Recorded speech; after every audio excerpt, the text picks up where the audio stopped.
اللہ جن سے محبت کرتا ہے نا، انہیں تکلیف میں ڈال کر آزماتا ہے۔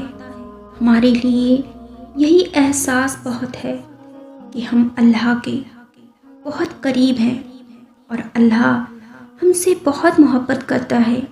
یہ بات مجھے تب سمجھ آئی جب تکلیف کی شدت سے بیٹھے بیٹھے آنکھوں سے آنسو گرنے لگے، جب ساری رات درد کے حسابوں میں گزار دی، جب تہجد کی نفل نماز ادا ہونے لگی، جب تہجد کے سجدوں میں دعا مانگتے وقت آنکھوں کے آنسو تھمنے لگے، جب ہنستے ہوئے آنکھوں کی نمی کناروں پر ٹھہر سی گئی۔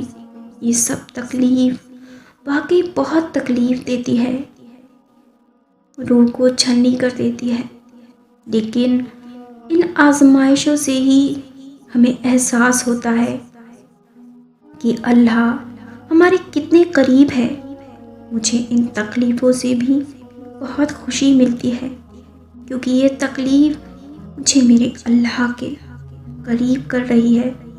لوگ ہزاروں منتوں کے بعد بھی نہیں مانتے، اور میرا رب ایک سجدے میں مان جاتا ہے۔ اللہ کی محبت میں انتہا یہ ہے کہ جب اس کا بندہ دن بھر کے گناہ کرنے کے بعد رات کو سوتے ہوئے اس سے تہجد کی توفیق مانگتا ہے، تب وہ رات کے آخری پہر اسے اپنے سامنے جھکا لیتا ہے۔ وہ اسے ان لوگوں میں شامل کر لیتا ہے جنہیں اس پہر سننے کے لیے وہ پہلے آسمان پر آ جاتا ہے اور پکارتا ہے کہ ہے کوئی مجھ سے مانگنے والا کہ میں اسے عطا کر دوں۔ کبھی غور کرو کہ اللہ خود تمہیں سننے کے لیے پہلے آسمان پر آ رہا ہے۔ پھر بتاؤ، جس اللہ کو تم اتنے عزیز ہو اسی سے بدگمان ہو، جس کی محبت کا کوئی شمار نہیں، اس کے فیصلوں پر شک کیوں کرتے ہو؟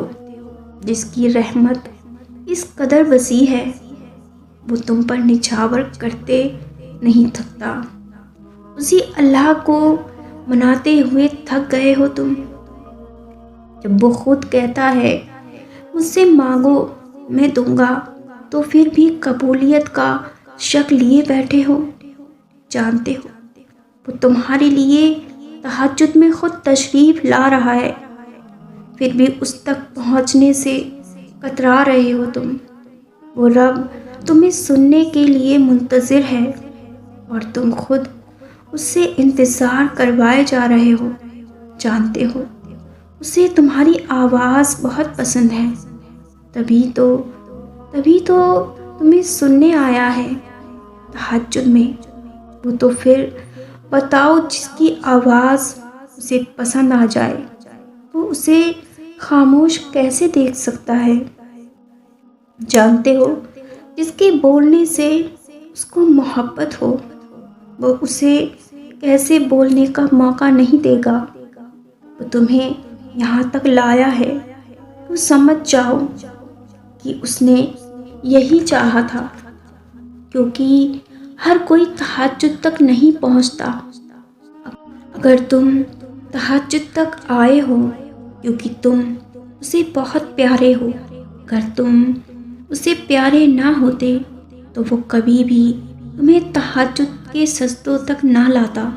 جانتے ہو اللہ تمہارے دل میں کبھی اس پہر اس کو منانے کا خیال آنے ہی نہیں دیتا، کیونکہ وہ چاہتا ہے کہ تم تہجد میں آ کر اللہ سے مانگ رہے ہو، وہ اس پر کن کہہ دے، کیونکہ اگر وہ نہ چاہتا تو تمہاری مجال ہی نہیں کہ تم چاہ سکتے، اور اگر وہ دعاؤں کی توفیق نہ دیتا تو تمہاری طاقت ہی نہیں کہ تم الفاظ ادا کر پاتے۔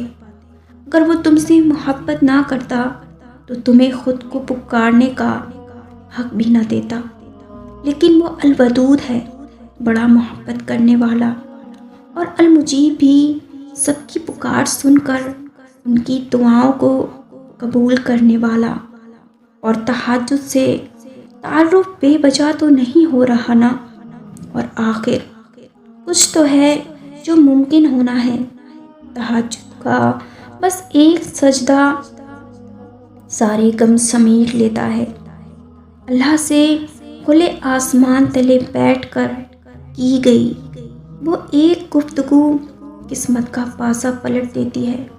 رات کے اندھیروں میں سجدہ ریز ہو کر سنائی گئی وہ خاموش داستان، جسے سننے کے لیے نہ الفاظ ملتے ہیں اور نہ ہی آواز۔ وہ داستان اللہ کو ساری کہانیوں سے زیادہ پیاری لگتی ہے۔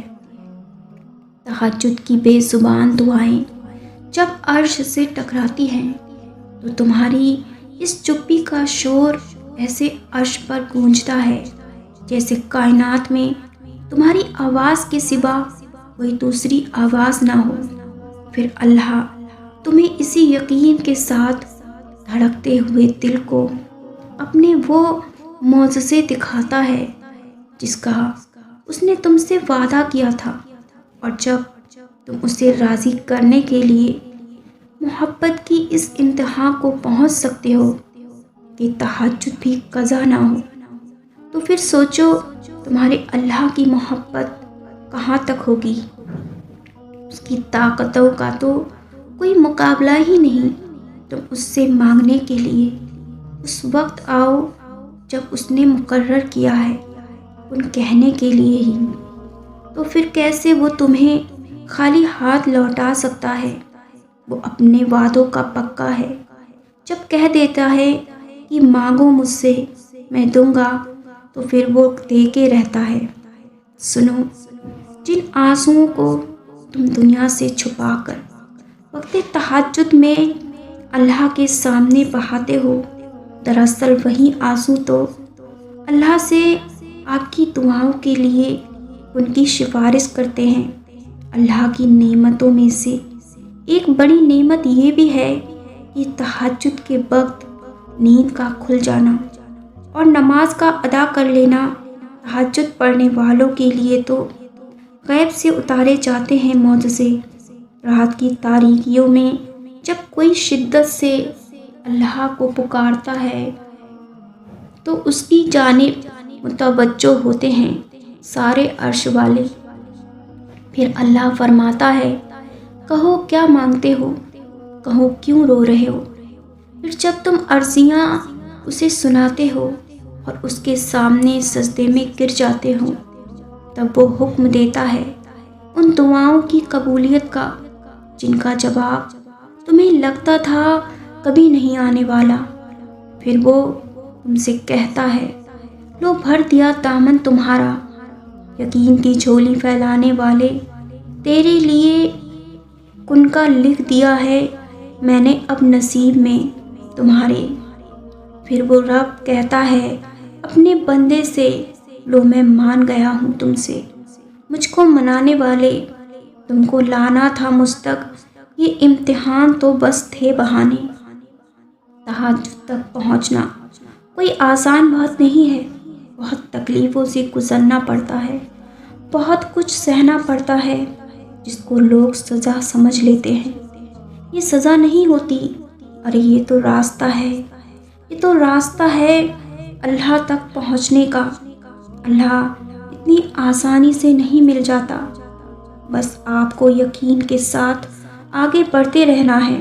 ٹھیک اسی طرح جس طرح ہم کسی جاب کی تلاش میں نکلتے ہیں اور جب انٹرویو دیتے ہیں تو کتنی بار ریجیکٹ کیے جاتے ہیں، لیکن ہم انٹرویو دینا نہیں چھوڑتے، اس امید سے کہ ایک نہ ایک دن ہمیں جاب ضرور ملے گی۔ اور پھر وہ ایک دن آتا بھی ہے جب آپ کو ایک بہترین جاب مل جاتی ہے، آپ اپنی منزل پا لیتے ہو، تو پھر اللہ سے اتنی جلدی نا امید کیسے ہو جاتے ہو؟ اگر وہ دیر لگا رہا ہے دعا کی قبولیت میں تو یقین رکھو اس میں آپ کی ہی بہتری ہے۔ وہ آپ کو فرض نمازوں سے تہجد تک لایا ہے، یہ آپ کی خوش نصیبی نہیں تو اور کیا ہے۔ اس سے خوبصورت منزل اور کیا ہو سکتی ہے کہ اللہ نے آپ کو اپنے خاص بندوں میں شامل کر لیا اور تہجد میں بلا کر آپ کی من پسند چیز سے بھی نواز دیا، آپ کی دعاؤں پر کن بھی فرما دیا، آپ کو آپ کی منزل بھی مل گئی اور اللہ بھی مل گیا۔ بس اسی لیے اللہ سے اپنا یقین کبھی ٹوٹنے مت دینا اور تہجد پڑھنا کبھی مت چھوڑنا، کبھی مت چھوڑنا۔